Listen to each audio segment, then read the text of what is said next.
Hello, good day. Welcome to our web class. This is for Organization and Management, the last lesson for quarter one. We have week 7 to 8.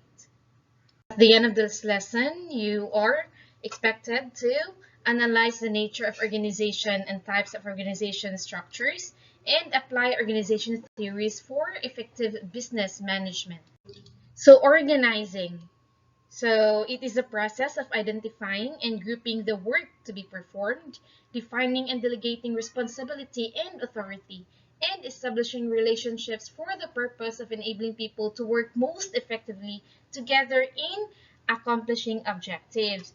So this is the process of, again, identifying, right? And it is a multifaceted process that involves identifying, grouping, delegating, defining relationships, and fostering collaboration within an organization. So this organizing provides the structure and framework necessary for individuals and teams to work together efficiently and, of course, effectively towards achieving the organization's objectives. So successful organizing contributes to clarity, accountability, and the optimization of resources within the organization. So organization can be viewed in two ways. First, organization is a process, and second, organization as a structure. So first, we will discuss accomplishment of business objectives. So the primary purpose of organizing is to facilitate the accomplishment of business objectives. So this involves setting clear goals and defining the steps and resources required to achieve them. Organizational structure and processes should be designed to align with and support these objectives. Next, we have the division of labor. So this is a fundamental principle of organization. This involves breaking down the tasks and responsibilities within the organization into smaller and more specialized roles. So this specialization allows employees to focus on specific tasks, which often leads to increased efficiency and expertise in those areas. Next, we have the departmentalization. So this is a process of grouping similar functions or tasks together into departments or units within the organization. So this helps in organizing work as related activities that are centralized in one place. So common methods of departmentalization include grouping by function, by product, by geography, or by customer. Next, we have the delegation of duties and responsibilities. So this is a process of assigning authority and responsibility for specific tasks or decisions to individuals or teams within the organization. So effective delegation empowers employees, enables managers to focus on higher level tasks while still ensuring that work is being carried out efficiently. Lastly, we have the coordination of efforts. So coordination is a critical aspect of organizational process management. Why? Because it involves harmonizing and synchronizing the activities and efforts of different individuals, departments, or teams to achieve common goals. So there are elaboration on the importance of coordination. So coordination is very important when it comes to efficiency because coordination ensures that activities are carried out in the most efficient manner possible. So when different parts of the organization work in harmony, of course, it reduces duplication of efforts and minimizes resource wastage. Next, coordination is very important in conflict resolution because conflicts and clashes can arise when different parts of an organization work independently without coordination. Do you agree? Effective coordination helps identify and resolve conflicts, ensuring that everyone is on the same page. That's very important. Next, coordination is also important in resource allocation because coordinating efforts allows for better resource allocation. It ensures that resources, whether it's time, personnel, or finances, are allocated to different tasks in a balanced and optimal manner. And another, coordination is important in adaptability because in today's dynamic business environment, organization need to adapt quickly to changes. So we must be flexible enough.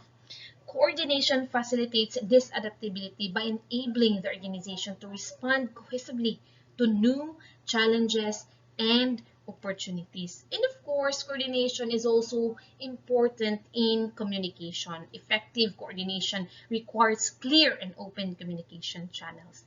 So this is to avoid misunderstanding. Information flow is vital for making informed decisions, and coordination ensures that relevant information reaches the right people at the right time.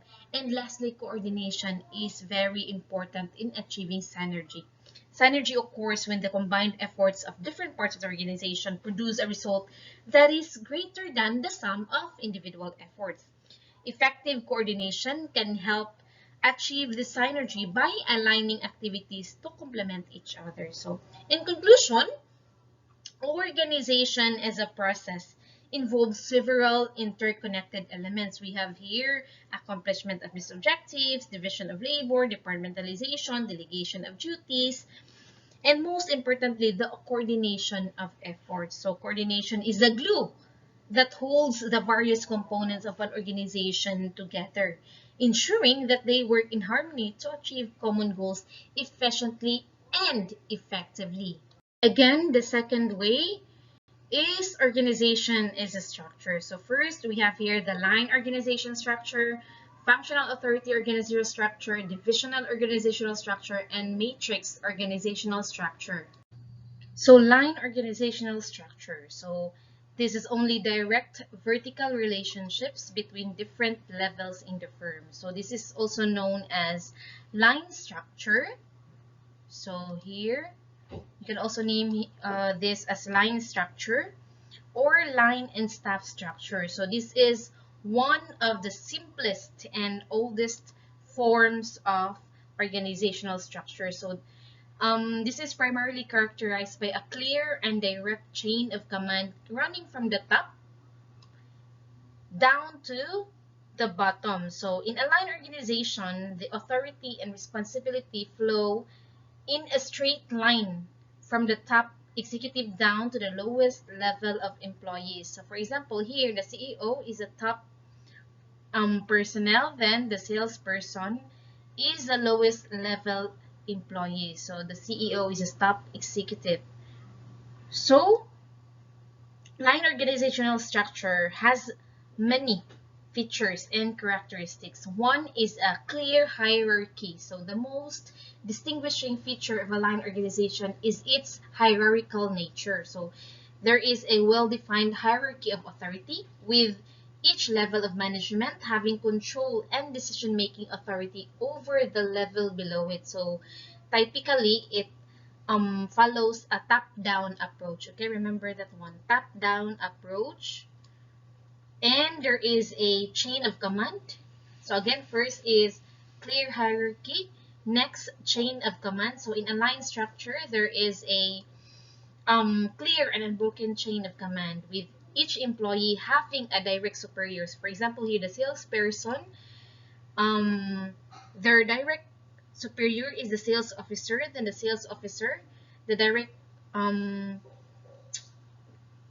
superior is the marketing manager, then the marketing manager, the CEO. So employees know who they report to, who reports to them if applicable, and the hierarchy within the organization. And the third one, the line organizational structure, has a unity of command. So this is a fundamental principle of line organization. No? It means that each employee has only one direct supervisor to whom they report and from whom they receive instructions. So this helps reduce confusions and ensures a single point of accountability. Okay. Then number 4, it has a limited specialization. Why? Because line organizations tend to have this limitation because the emphasis is on a straightforward flow of authority and responsibilities, and there are fewer support or staff functions compared to a more complex organizational structures. 3 advantages of line organizational structure is: first, simplicity. Second is clear accountability. And third is quick decision making. Simplicity because line structures are easy to understand and implement, making them suitable for small businesses and organizations with straightforward operations. And It has a clear accountability because employees know exactly who is responsible for their performance evaluation, which can what? Which can enhance accountability. Then the third one advantage is quick decision making because with a streamlined chain of command, of course, decisions can be made quickly as there are fewer layers of management. Just like here, this is another layer, the lower layer, another layer, and the top layer. So what are the challenges that we can encounter here in the line organizational structure? So there are four. Okay, limited expertise, communication gaps, flexibility issues, and overburdened leaders. Limited expertise because line organizations may lack specialized expertise in areas outside of their core functions, diba? And communication gaps because the strict hierarchy can sometimes lead to communication issues, right? As information may not flow easily across different levels of the organization. Also, we can encounter flexibility issues.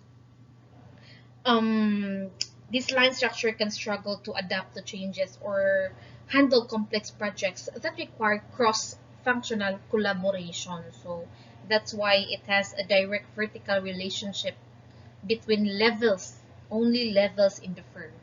And another one is overburdened leaders. So top managers, just like here, production manager and marketing manager, may become overburdened with numerous direct reports which can affect their effectiveness, of course.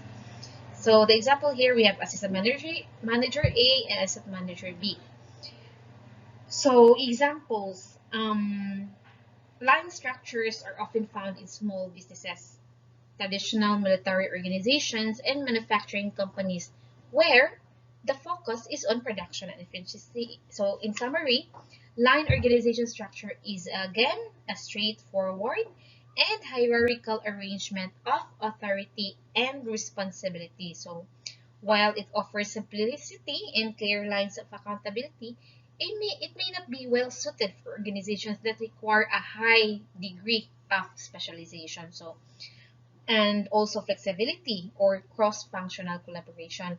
It is best suited for organizations with relatively simple operations, okay, just for small businesses lang, and a need for centralized decision making.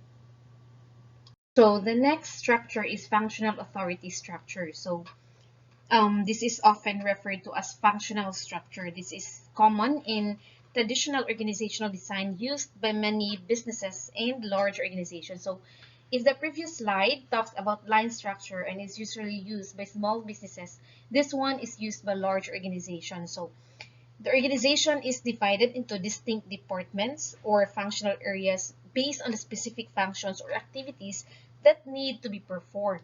Each department is responsible for particular aspects of the organization's operations, and individuals within these departments have expertise and skills related to their function. So, this functional manager example here could be functional manager in finance. This one is for sales, and this one is for research and development. Okay, so one of the characteristic of functional structure is departmentalization. So different functions or activities are grouped together into separate departments. For example, here, just like what I have said, so this is a separate department for finance.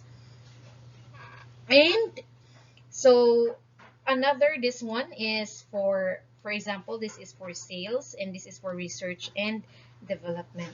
So also, functional structure has a clear hierarchy. So within each department, there is a clear hierarchy. So the department is headed by department manager or director who reports to a higher level executives or the CEO. So here, the functional manager here will report to the CEO. And this hierarchical structure, this one, wait.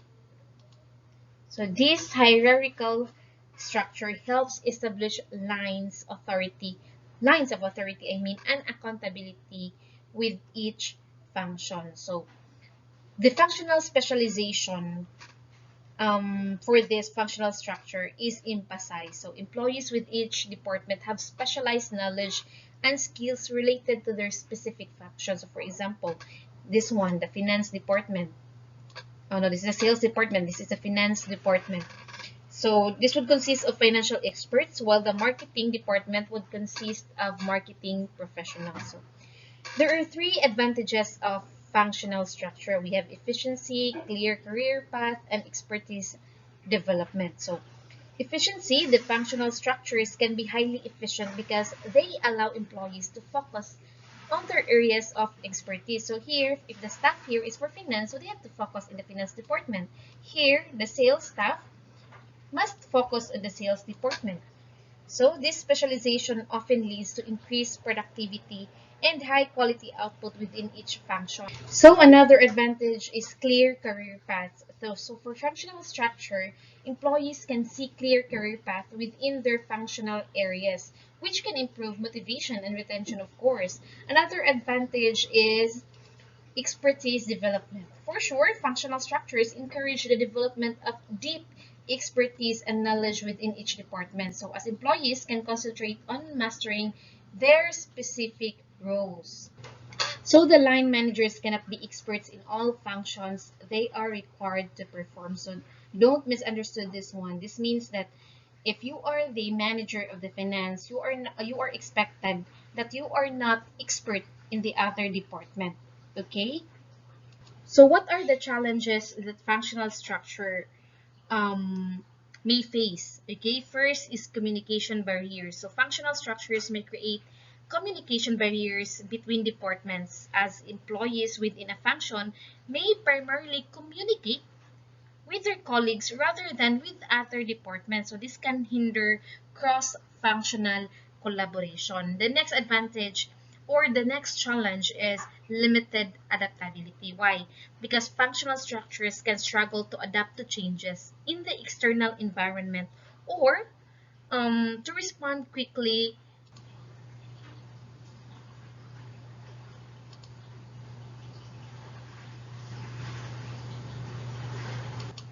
market shifts because they are often characterized by rigid department boundaries. So another challenge is a conflict over resources. So departments may compete for resources as each one seeks to prioritize its own needs and objectives over those of other departments. So there would be competition here as to resources. And the last challenge is lack of customer focus. Why? Because in some cases, functional structures may be inwardly focused on departmental objectives rather than customer or market needs. So examples, functional structures are commonly found in large corporations, government agencies, and organizations with well-established and stable operations. For instance, a manufacturing company might have separate departments of production, quality control, finance, and human resources, as what I have said. So in conclusion, the functional authority organizational structure is based on grouping functions or activities into distinct departments, so each with its own specialized focus and hierarchy. While it offers efficiency and expertise development within functions, it may face challenges related to communication, adaptability, and interdepartmental complex. So to address these challenges, some organizations may adopt hybrid structures or implement mechanisms for cross-functional collaboration. So this department must collaborate with other departments. Okay. Another structure is the divisional structure. So this is another name for this is product divisional structure. So this is an organizational design that groups employees and functions into divisions based on the products, services, geographic regions, or customer segments they serve. So each division here, each division operates as a semi-autonomous unit with its own resources. So this includes specialized personnel, budgets, and decision-making authority.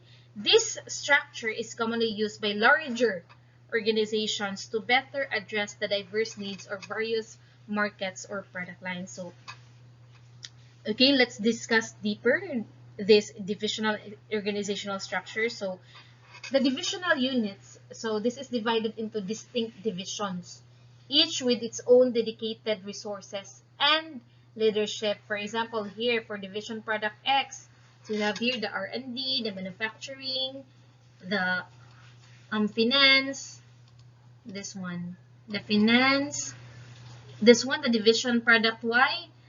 They also have the research and development, manufacturing, marketing, and another one, finance. And for another divided product, for product Z, another they have A, R&D, research and development, manufacturing, merchandising, marketing, and finance.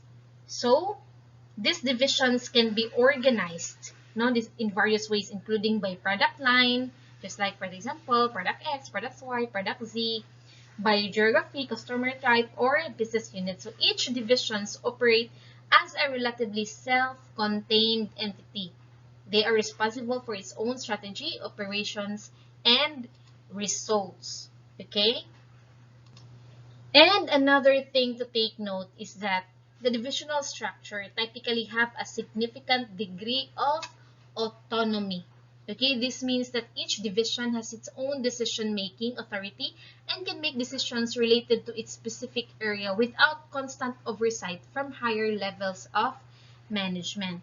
And also, another one, each division is headed by a divisional manager or president who is responsible for the performance and success of that specific division. So these leaders, these leaders have a high degree of authority over their respective divisions and report to top level corporate executives. Okay, so sorry, I thought about comparative. Okay, this division product X, so they have to perform on their own. They have to perform on their own since they have the R&D, manufacturing, marketing, and finance. So for the resource allocation in a divisional structure, resources such as finances, personnel, and equipment are allocated to each division. Just like, for example, they have 4 here for R&D, manufacturing. Also, same with other division. Okay, so each division, based on its needs and priorities, okay, this allows division to tailor their strategies and operations to suit their unique circumstances. Okay, also in division structure there are advantages. You have the market responsiveness, the accountability, in focus on innovation, and when it comes to scalability. So for market responsiveness, so divisional structures enable organizations to be highly responsive to the specific needs and demands of different markets, customer segments, or product lines. And of course, divisional managers have a clear line of accountability for the performance of their divisions, which can enhance decision making and performance management. So this division product X, if they have the division manager here, so he or she is only accountable for this personnel or for this department, another department, okay? And focus on innovation. They can focus on innovation because divisions here can focus on innovation and customization with their markets. So there is a competitive,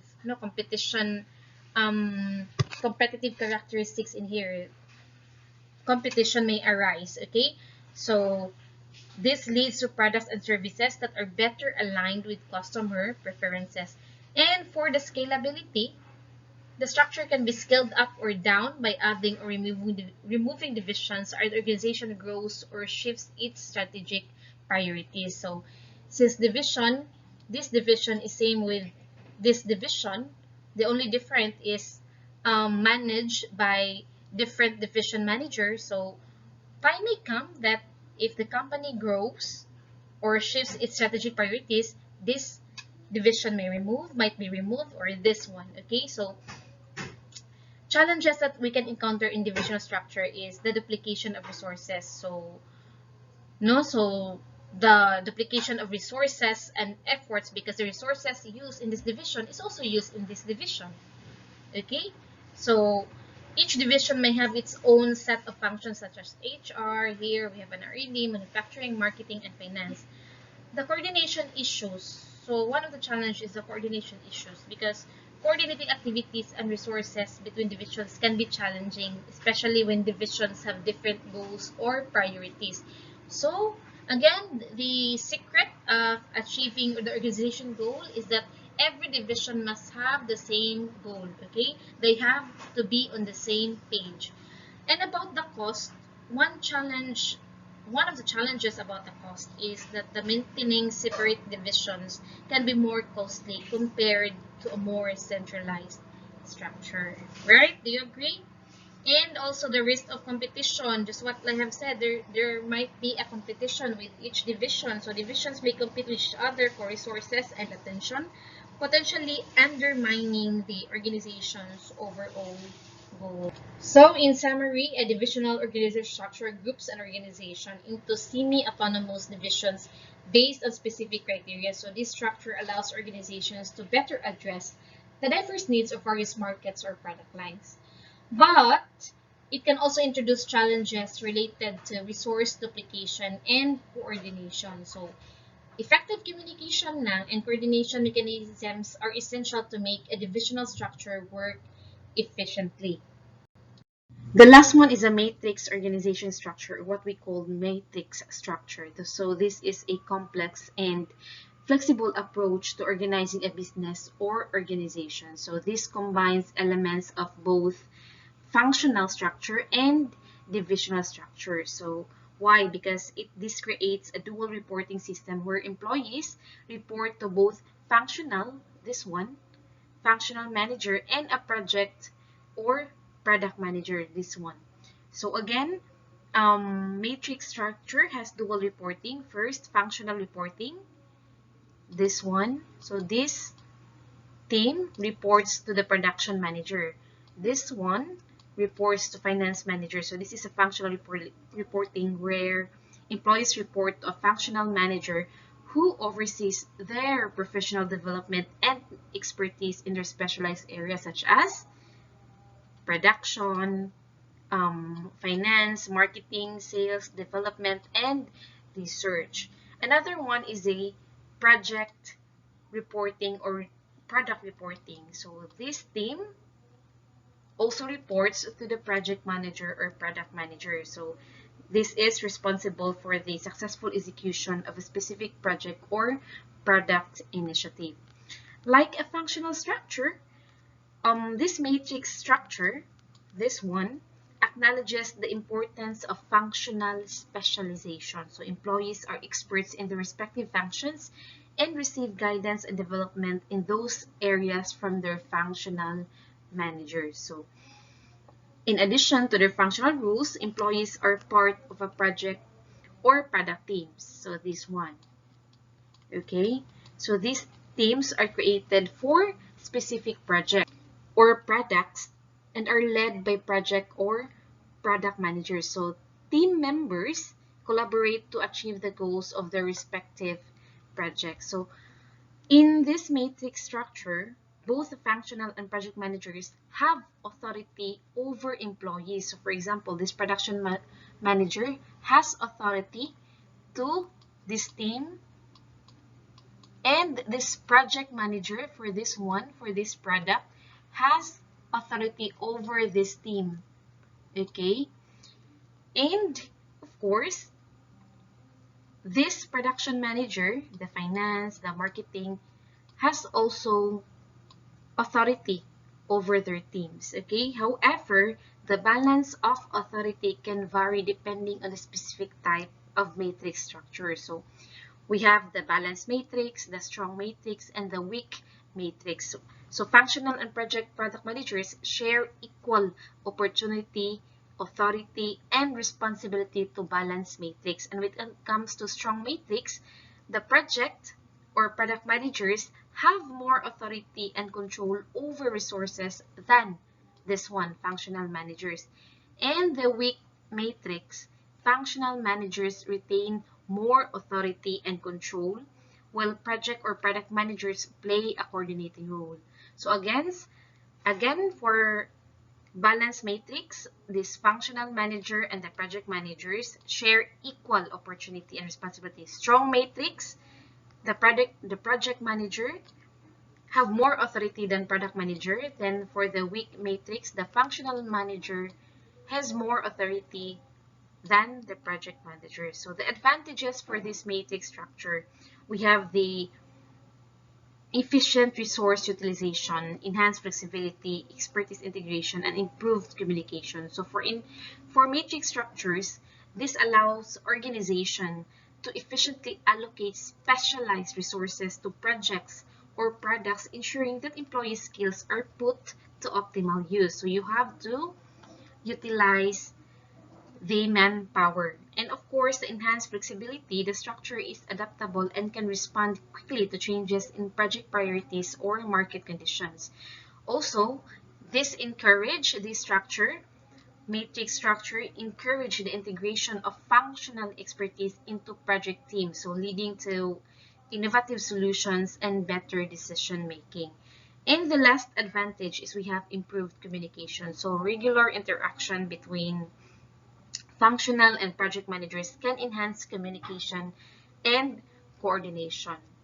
Same with the line structure, the division structure, the function structure, matrix structure has also challenges that may face. For example, the complexity. Matrix structures can be complex and may lead to role ambiguity and confusion among employees. Because, for example, this team might be confused in reporting to the production manager, then reporting to the project manager. Also, the power struggles. Dual reporting can lead to power struggles and conflicts between functional and project managers, especially when their priorities or decisions conflict. Okay.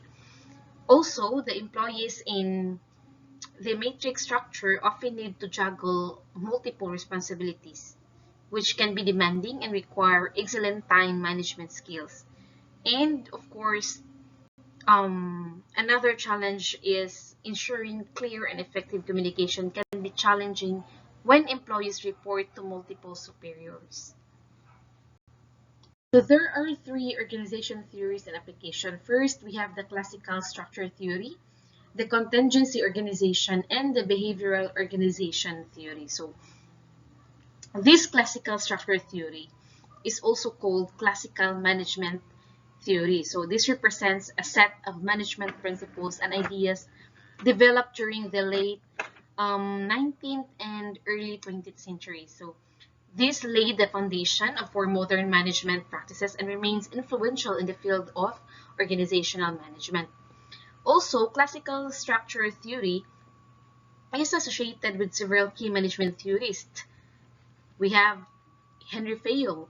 We have discussed in the chapter 1 the 14 principles of Henry Fayol, and Frederick Taylor, Max Weber. So let's delve into the core principles and elaboration of classical structure theory. First, the division of labor. Okay, classical theorists emphasize the importance of breaking down complex tasks into smaller, specialized components. So the division of labor, again, allows employees to focus on specific, repetitive tasks, leading to increased efficiency and productivity. While Frederick Taylor, often regarded as a father of scientific management, we have already discussed this one in the previous classes, he introduced the concept of scientifically analyzing and optimizing work processes to improve productivity. Another organizational in classical organizational structure theory is the hierarchy and scalar chain. So you just have to review the previous discussion about this one.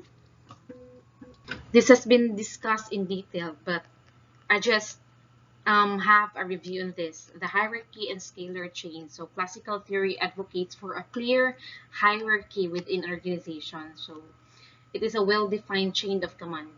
So this hierarchy ensures a proper flow of authority and responsibility from top management to lower levels. So Henry Fayol proposed the idea of scalar chain. Why? This is to describe the chain of superiors from top to bottom. So according to this principle, employees should communicate through the established chain of command to avoid confusion and maintain order, also conflicts. The third one is the unity of command. So the principle of unity of command states that each employee should report to only one superior to avoid conflicts and confusion in instructions. So this ensures clear accountability and minimizes role ambiguity. So this concept is particularly associated with Henry Fayol and his administrative management theory. The fourth one is a centralization and decentralization. So again, classical theories consider the degree of centralization or decentralization of decision making within an organization. So centralization, this involves decision making at higher levels of management, while decentralization empowers lower level employees or departments to make decisions. The managers here need to strike a balance between centralization and decentralization based on the organization's size, complexity, and the nature of its operation. The next one is a formal rules and procedures. So classical management theory advocates for the establishment of formal rules and procedures to govern organizational activities. These rules help maintain consistency, reduce ambiguity, and guide employee behavior. Max Weber, a key figure in classical organization theory, introduced the concept of the bureaucratic structure. So this is characterized by a strict adherence to rules, clear lines of authority, and impersonal relationships. Other one in the classical structure theory is impersonality. So in classical theory, organizations are expected to maintain impersonal relationships between employees and the manager. So decisions should be based on objective area and not influenced by personal factors or favoritism. So that is very common in organization.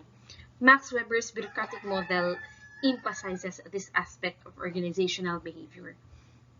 Another one is a specialization expertise. So classical theorists believe in the importance of specialized rules and development of expertise within organizations. So employees should be trained and skilled in their specific roles to maximize efficiency and productivity. Another one is efficiency and productivity, as what I have mentioned. This is the ultimate goal of the classical organizational structure theory, which is to enhance efficiency, right, and the productivity within organizations. So by optimizing processes, roles, and relationships, organizations can achieve greater output with fewer resources. And also, classical theory assumes that individuals and organizations act in economically rational ways. So it has an economic rationality, so seeking to maximize their self-interest. So management practices should align with this assumption to achieve, again, the organizational goals. The last one is we have critics and evolution. So while classical structure theory contributed significantly to management practices, it has also faced criticisms. So critics argue that it tends to oversimplify human behavior, ignore social and psychological aspects of work, and may not be suitable for complex or modern organizations. Because modern management theories such as the human relations approach and contingency theory have evolved to address some of these limitations while retaining valuable classical principles. So in summary, for this classical structure theory, this laid the foundation for many management practices and principles that are still relevant today. This emphasized efficiency, hierarchy, specialization, and rationality as key components of effective organizational management. So, however, it is essential to recognize that organizations are influenced by a wide range of factors, including social, cultural, and psychological elements, which are not fully captured by classical theory. Therefore, contemporary management practices often incorporate to a blend of classical and modern approaches to address the complexities of the modern workplace. Next is a contingency organization. So in contingency theory, in the organizational management, this suggests that there is no one-size-fits-all approach to structuring and managing organizations. So instead, this argues that the most effective organizational structure, leadership style, and management practice depend on the unique circumstances or contingencies faced by the organization. So these contingencies can include the organization size, the industry, external environment, technology, culture, and more. So contingency theory or contingency organization theory emerged as a reaction to the earlier more prescriptive management theories like classical management and human relations. So there are key aspects and elaborations of contingency organization: the situational approach, the environmental factors, the fit and alignment, flexibility, complexity, the leadership style, the technology, the organizational size, cultural factors, contingency planning, research and evaluation, and also there is a limitations. Contingency theory takes a situational approach, which means that the best course of action or organizational design depends on a specific situation or context. So what works for one organization may not work for another, even if they are in the same industry. Another is, one of the central ideas in contingency theory is that the external environment plays a significant role in determining the most appropriate organizational structure and management style. Organization must adapt to changes in their environment to survive and thrive. And also, contingency theory emphasizes the importance of aligning the organization's goal structure, the leadership style, and practices with the specific demands of its environment. So it must be fit and aligned. So the concept of fit suggests that there should be congruence between these elements and the organization's context. Also, contingency organization need to be flexible and capable of adjusting their structures and strategies in response to changing circumstances. So this adaptability allows them to remain effective in dynamic environments. Also, the complexity of an organization's environment often determines the complexity of its structure and management practices. So in highly uncertain and dynamic environments, organizations may require more flexible and decentralized structures. Also, the leadership style is considered contingent on the situation. So leaders may need to adopt different styles such as autocratic or participative based on the needs of their teams and the demands of the situation. Also, the type of technology to be used by an organization can influence its structure and operation. So for example, information technology can enable remote work and collaboration, impacting the need for physical office space and hierarchies, right? And also the size of an organization can affect its structure. Why? Because smaller organizations may have flatter structures with less hierarchy, while larger organizations may have more complex structures. Another is organizational structure, culture, and norms can impact how contingency theory is applied. So some cultures may be more open to change and flexibility, while others may be more traditional and resistant to change. So that is normal and that is realistic. So organizations using contingency theory often engage also in contingency planning. So this involves preparing for possible future scenarios and having plans in place to respond effectively to different situations.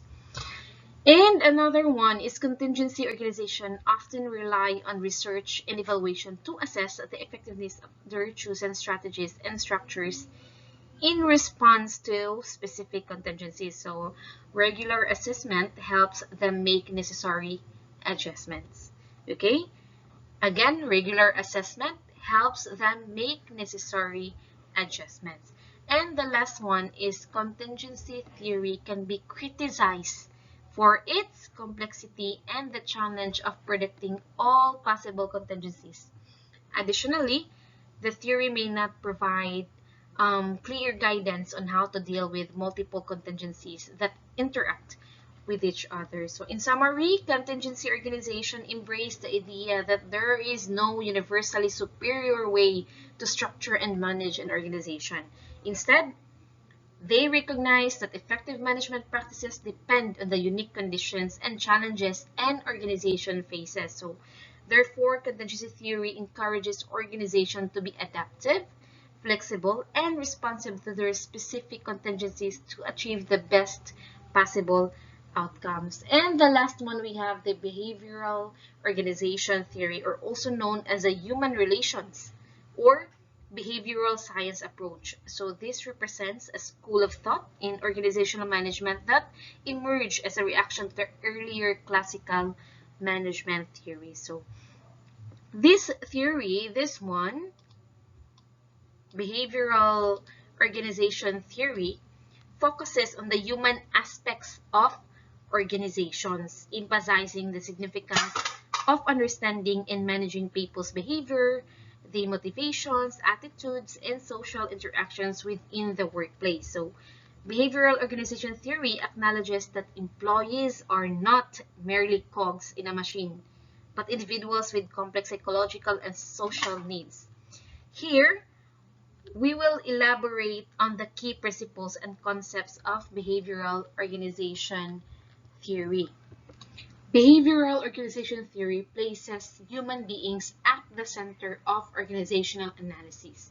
So this recognizes that organizations are composed of individuals with diverse needs, motivations, and aspirations. So this theory delves into the impact of social and psychological factors on employee behavior and productivity. So these consider elements such as group dynamics, leadership styles, motivation, job satisfaction, and communication patterns within the organization.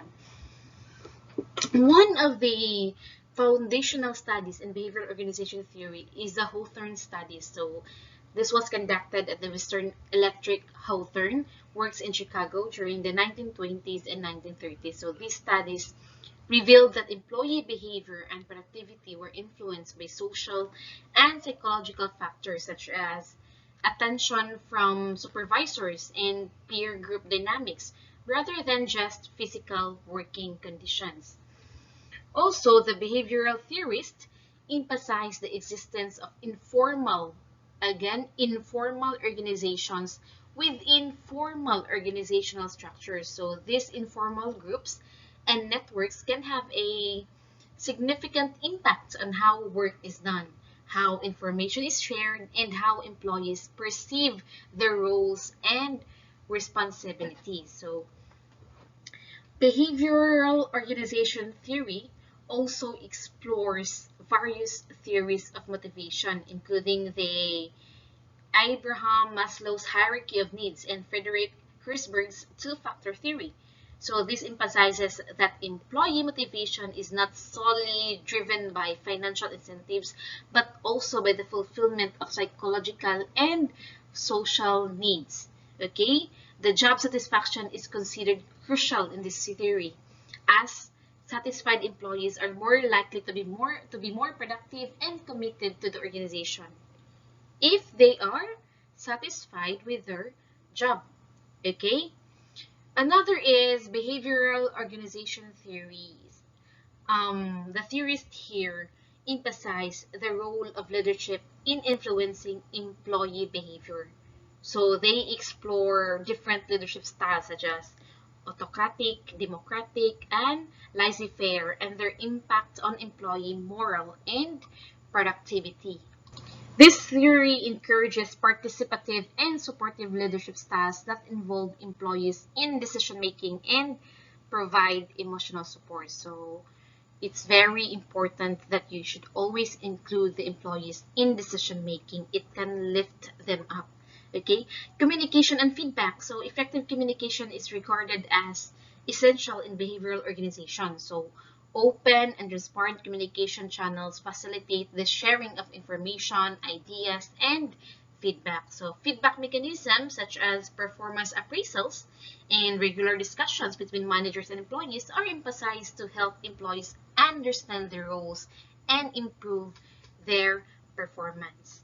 Also, the theory recognizes the importance of group dynamics and social interactions in the workplace. So it studies how groups form, how norms and rules develop, and how group dynamics influence individual behavior and decision making. Also, this theory acknowledges that conflicts are a natural part of organizational life. It is present everywhere. So it focuses on constructive conflict resolution techniques and emphasizes the importance of addressing conflicts to maintain a healthy work environment. And the behavioral theorists pay attention to organizational culture, which encompasses the shared values, the beliefs, and norms that shape employee behavior. A positive and inclusive culture is seen as essential for employee well-being and performance. And last one for this theory is that encouraging employee participation in decision making and problem solving is a key. It is a key aspect of behavioral organization theory because it believes that involving employees in organizational matters leads to better decisions and greater commitment. So in summary, behavioral organization theory shifts that focus from mechanistic top-down approaches to a more human-centered and socially oriented perspective. So this emphasizes that understanding and managing employee behavior and interpersonal relationships are vital for organizational success. So this theory has greatly influenced modern management practices, including those related to leadership, motivation, communication, and organizational culture by recognizing the importance of creating workplaces where employees feel valued, engaged, and motivated. So delegation. So this is a process through which manager assigns responsibility to the subordinate with a degree of authority. So delegation is a fundamental concept in organization and management that involves the transfer of authority, responsibility, and accountability from a manager or leader to a subordinate or team member. So it is a critical skill that enables effective management, empowers employees, and ensures that work is distributed efficiently within an organization. So we will elaborate on the key aspects of delegation in organization and management. So the key aspects here is the authority, responsibility, and accountability. So authority, this refers to the power or right granted to a manager or leader to make decisions, give orders, or take actions within their area of responsibility. So delegation involves giving portion of this authority to others. The next key aspect in delegation is responsibility. So it is the obligation to perform a specific task or function. So when authority is delegated, the corresponding responsibility for carrying out the task or function is also transferred. The last key aspect is accountability. So accountability involves being answerable for the outcomes or results of delegated tasks.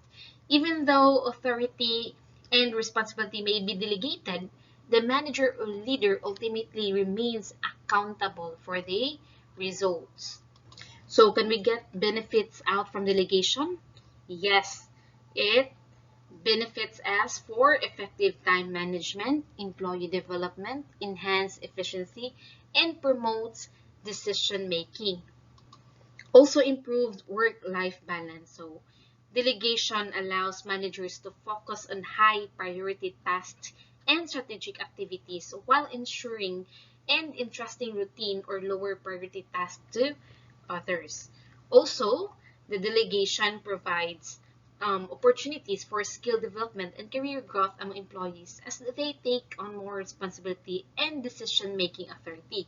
Another benefit is delegating tasks to individuals with the appropriate expertise can lead to increased efficiency and productivity. So there is no question for that.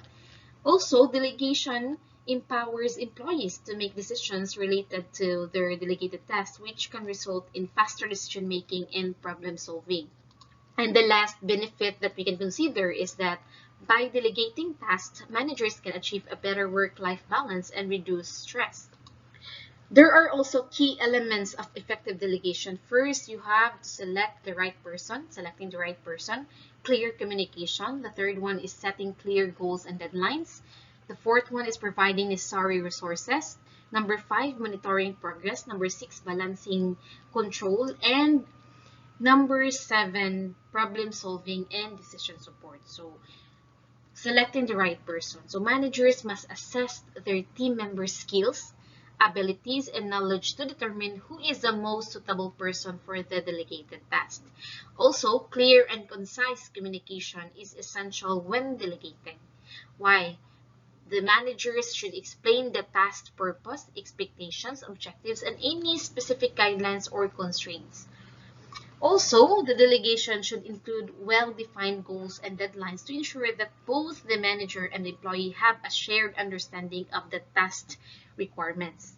The managers should ensure that employees have access to the resources, information, and support needed to complete delegated tasks successfully. And managers should maintain open lines of communication, monitor progress, and offer guidance and feedback when necessary. Also, delegation requires finding the right balance between giving employees autonomy and maintaining oversight to ensure the tasks are completed as expected. So there must be balancing control. And delegating doesn't mean completely washing hands of a task. Okay? It doesn't mean that when you delegate it, you are not accountable for it. Managers should be available to provide support, answer questions, and assist with problem solving as needed. Also, there are challenges and pitfalls of delegation. What are these? We have the lack of trust. First, lack of trust. Some managers may hesitate to delegate due to a lack of trust in their team members' abilities. So building trust through effective communication and support is very crucial. That's very important. Next challenge is the micromanagement. The delegation should not be accompanied with excessive micromanagement. Managers should avoid constant interference and allow employees room to work independently. Another challenge is the fear of errors. So managers may worry that subordinates will make mistakes when delegated tasks. However, learning from mistakes can be an important part of skill development, right? Last challenge is the inadequate training. So if employees lack the necessary skills or knowledge, delegation may not be effective. Managers should consider training or mentoring to prepare employees for delegated tasks. So in summary, delegation is a critical management skills that involves transferring of authority, responsibility, and accountability for a specific task to the team members. So when done effectively, of course, delegation can lead to improved efficiency, employee development, and overall organizational success. So it requires what? It requires clear communication, careful selection of the right individuals, and ongoing monitoring and support to ensure that delegated tasks are completed successfully. So elements of delegation, the key aspects, again, responsibility, authority, accountability. So I have already discussed this one. So comparison between formal and informal organization. So first, we have here the meaning. The formal organization is an organization where the job of an employee is clearly defined, whose authority, responsibility, and accountability are fixed. While for the informal organization, so this refers to the unofficial and often unseen network of relationships, social interactions, and communication patterns that develop among employees within our organization. Next is the creation. So formal organization, is consciously and deliberately created, while this one is just arises spontaneously, the informal organization. Next is a purpose. Okay, so the purpose is to fulfill the objective of the organization. So this is designed to achieve the organization's stated objectives, goals, and tasks. So this represents the planned and intentional structure of the organization, while this one is to satisfy the social and psychological needs. For example, we have the friendship, support, and affiliation. The last one is for the communication. The formal organization has formal communication, while informal organization has informal communication. So here, this established channels and is often documented. So it is typically task-focused and used for official purposes. While this one, it often revolves around social interactions and personal connections. Okay? Then the control mechanism. So the rules and procedure, this one, personal relationship between the individuals. Okay? And the authority and responsibility. So authority flows downwards and responsibility flows upwards. Okay? So employees here in formal organization have clearly defined roles and responsibilities outlined in their job description. So these rules are often specific and specialized. While in this one, there is no flow of responsibility. Okay? So not officially defined and can be fluid. So they are just based on individuals' abilities and contributions. The size for the formal organization is large, here small, and the stability of formal organization permanent and stable, while for the informal organization is unstable. Okay, so that would be our last lesson for the quarter 1 of organization and management. Thank you and see you in our web class for quarter 2.